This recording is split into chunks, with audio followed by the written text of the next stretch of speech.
Hi, my name is Cynthia Leskold, and this video is for HIWD 375 for Korean and Veteran Wars for Dr. Glenn Slater. It's spring 2016.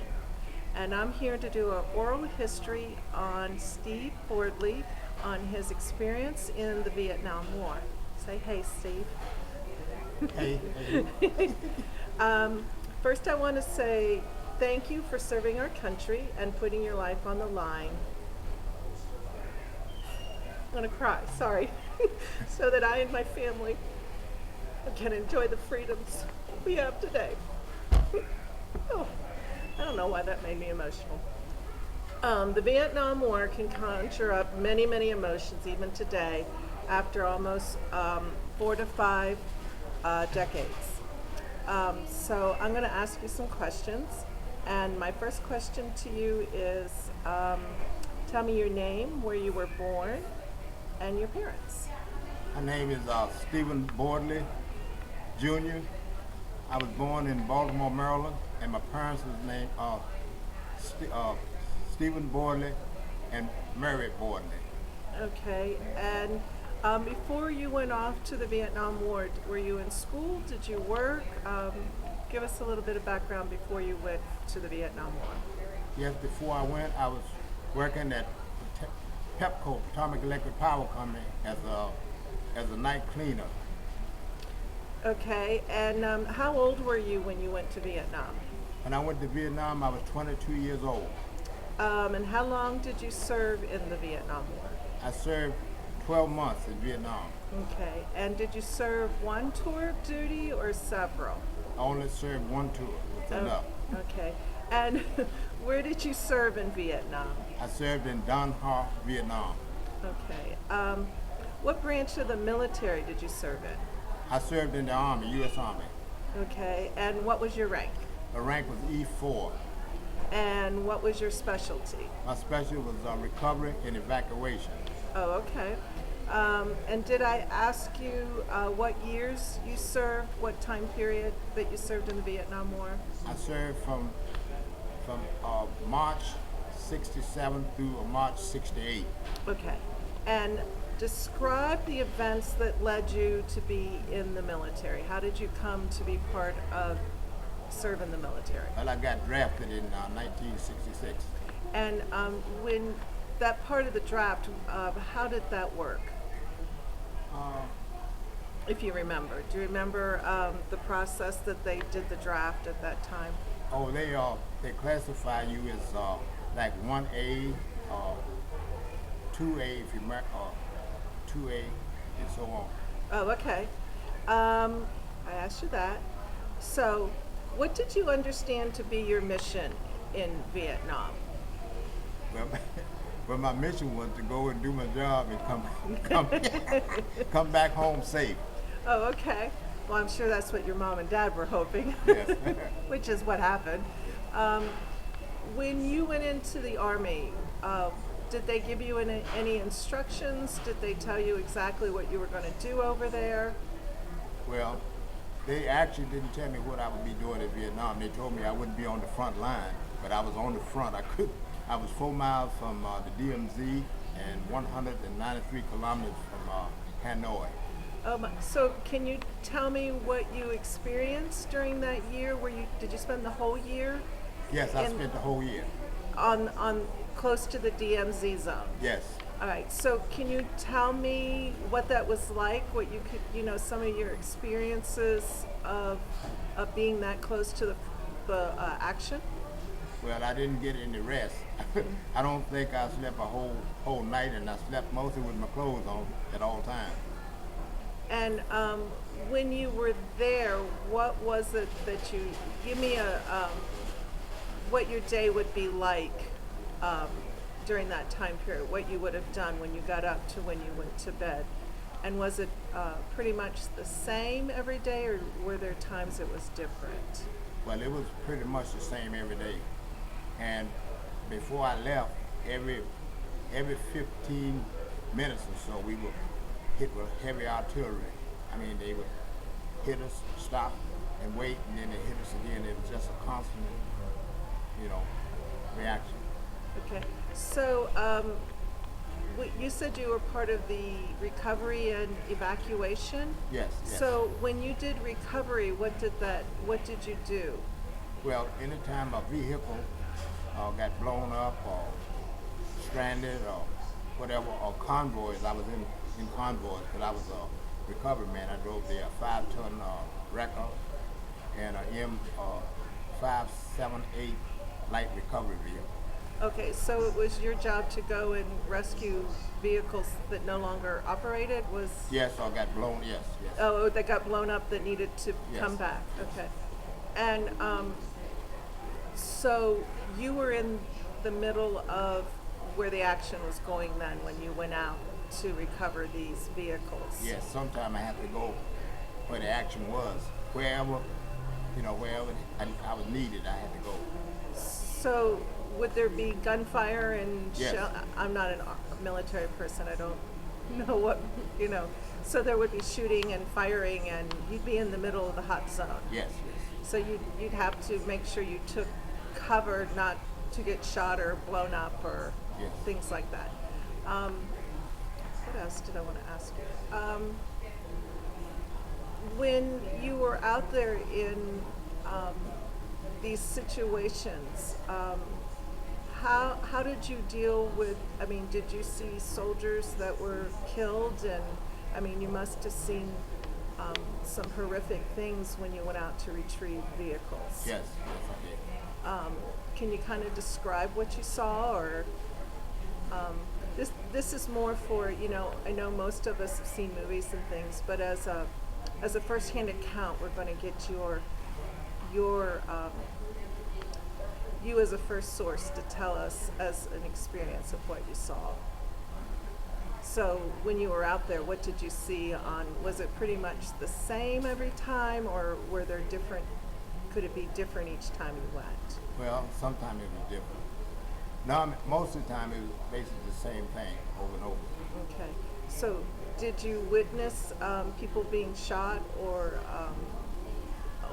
soldiers down, or they were no longer there? No, they were. I've seen them down, and I've seen a lot of bodies, waiting to be evacuated. In need of medical attention. Yeah, I mean they was already. Well, I seen them in needed medical attention, and I seen bodies waiting for, just covered up, laying out. Oh, okay. And would there be a lot, or would it depend upon what was going on in a particular time frame when you went out? Well, it was a lot because they overran the Marine base in Quezon, and that's when they lost quite a few. Oh, okay. So, so you could pretty much for a year, it was one intense year while you were over there in recovery of vehicles. Yes, yes. So, now I have another question, because I was curious because our textbook talked about in the Korean War they began to do racial integration, because up until that time, unfortunately, the Army had black units and then they had white units. They segregated in the military. By the time you came to serve in the Vietnam War, had the Army pretty much changed its policy by then, as far as racial integration, or how did you find that to be? Well, it was okay. It was to me, it was like a family. Oh, okay. Yes, where everybody was, like a family thing. Oh, so by the time you served in the 60s, they didn't have the issue with separate black units and white units No, anyway? no, they didn't. Okay. Let's see. How did your participation in the war impact your life afterwards? Well, first of all, my wife, me and my wife separated, and we were married for 23 years, but it was an on and off thing. But when I came back, things wasn't the same as they were but I just got married when I got drafted in. I was only married for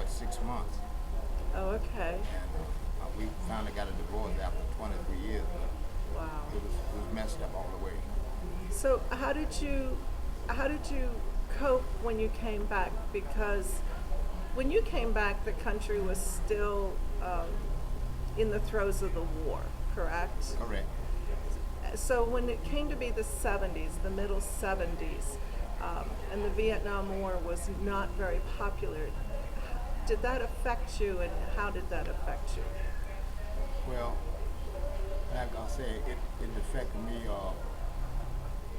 very, very mental because the other wars and things, people didn't seem like they was welcome us. They didn't welcome us home like they did regular wars, like Desert Storm. Right. And I remember that. I as a teenager, I remember that. I was trying to remember before the interview if I remember from television or I remember from interacting with people, but I do remember the shame that was put on our Vietnam vets when they returned. Over the years, how have you come to deal with that? But I still have nightmares, and it still bothers me. Oh, okay. It was very intense for a young man to be over, as you said, in the middle of all of that, what was going on over there. Let me see. Is there anything else you'd like to tell us that you can remember that you would like to comment about your experience in the war? No, I don't think I have anything. Okay. So once again, tell me exactly where you were in the war, where your job was over there. My job, well, I did quite a few things because I had the recovery vehicle. Okay. And I used to do all kinds of different tasks. Now, when the vehicles were recovered, what did you do with them? I have to tow those vehicles back to the compound, and then some they salvaged, and some they could repair. Okay. And is that the men that you were with? Is that what you all did, or did they have No, different? I was the only operator.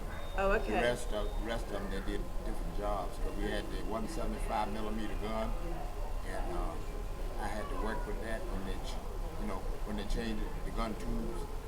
And sometimes I had to work in the ammo dump. I had to load ammo. And one night, the last night I worked at the ammo dump, I worked at 12 o'clock that night. And that Sunday morning, they blew the dump, they blew everything up for about like 4 hours it lasted.